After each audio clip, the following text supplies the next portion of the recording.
And the moment she feels unsafe, her brain switches into that survival mode again, thinking, if I don't take control, I'm going to get hurt. That's why she questions you. She double checks, plans every detail. She micromanages. It's not disrespect. It's not mistrust. It's fear. She's not controlling because she feels powerful or wants to dominate. She's controlling because she feels unsafe.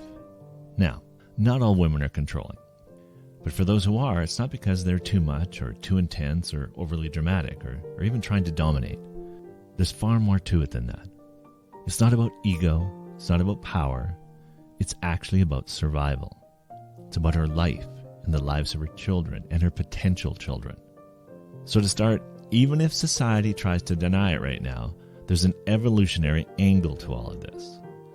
For most of human history, women carried the weight of survival, not just for themselves, but for their children, and often for the stability of their community or tribe. That's a different mindset than the protection men needed to provide. A woman's primal instinct has always been the survival of herself and her children. To fulfill that instinct, it was vital for her to find a mate who could provide safety, food, and stability. Without that support, her life, her children's lives, and the survival of the group were all at risk. And this instinct is what kicks in when facing chaos. Now, every child encounters chaos, moments when rules change, emotions collide, or life feels upside down. In those moments, we learn to adapt, to protect ourselves, and to seek comfort. Those early lessons shape how we grow, how we love, and how we carry ourselves into adulthood. But chaos lands differently for girls and boys, from an evolutionary standpoint. Boys naturally shut down emotions. They toughen up and try to be brave. In chaotic or dangerous situations, strong feelings like fear or sadness can cloud judgment, slow reactions, or make them vulnerable. Being brave isn't just a societal expectation, it's a survival mechanism. Girls, on the other hand, are wired to manage emotions, keep the peace, and soothe tension. Historically, being aware of emotions and building relationships increased safety for themselves and the group. Reading moods, asking for help, and seeking support were practical tools to navigate unpredictable environments. That's why so many women just naturally become caretakers and peacemakers and perfectionists. These instincts didn't vanish in the last 100 years. After hundreds of thousands of years of patterning, they're still wired in. The drive to protect, to ensure security, and to keep her world and family safe. Now, boys had that different evolutionary patterning. They needed to shut down emotions, toughen up, and face danger head on. Their survival strategies, paired with the women's strategies, worked together to support the safety and continuity of the entire community. So that's the evolutionary part of this. Now let's look at the childhood angle. For girls raised in stable, more secure homes, this evolutionary instinct can stay balanced. For securely attached girls, safety's built right into their nervous systems. They don't automatically feel unsafe. But for insecurely attached little girls, it's different. Insecure attachment teaches them that love isn't consistent, so you need to keep checking. Affection can disappear without warning, so keep serving. And safety can vanish overnight, so stay vigilant. When chaotic childhood experiences, which are unpredictable moods, instability, broken promises, etc., are layered on top of that insecure programming, controlling the environment becomes a survival strategy. It's not about power, it's not about bossiness, it's about keeping her world safe. She adapts to the unpredictability with a strategy. If I control the environment, anticipate needs, and take care of everyone, then I'll be safe. So her response formula to chaos is safety equals control plus emotional caretaking.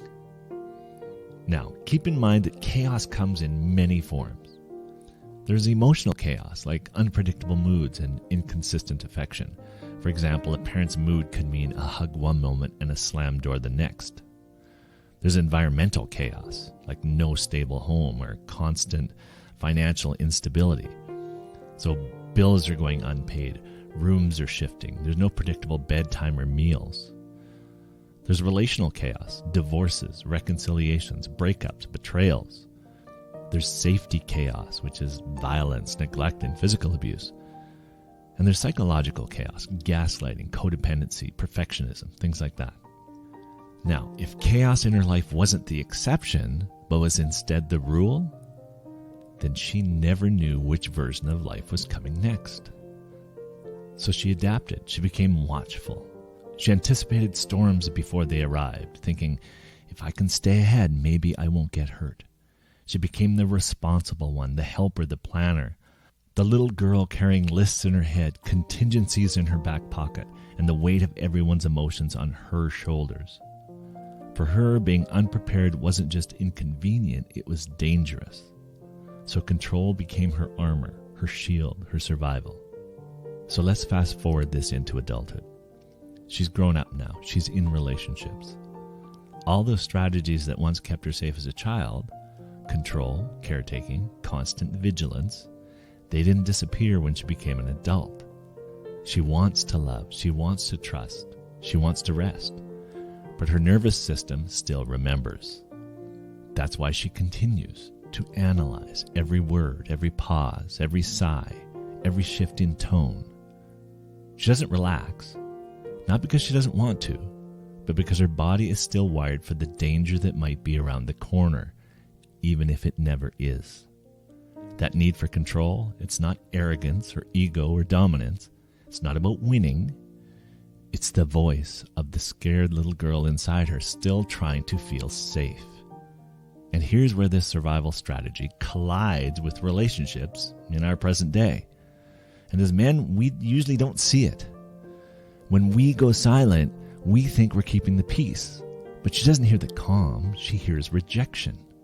When we say it's fine, but pull away without being more transparent, we think we're diffusing conflict. But she hears a warning that connection is disappearing.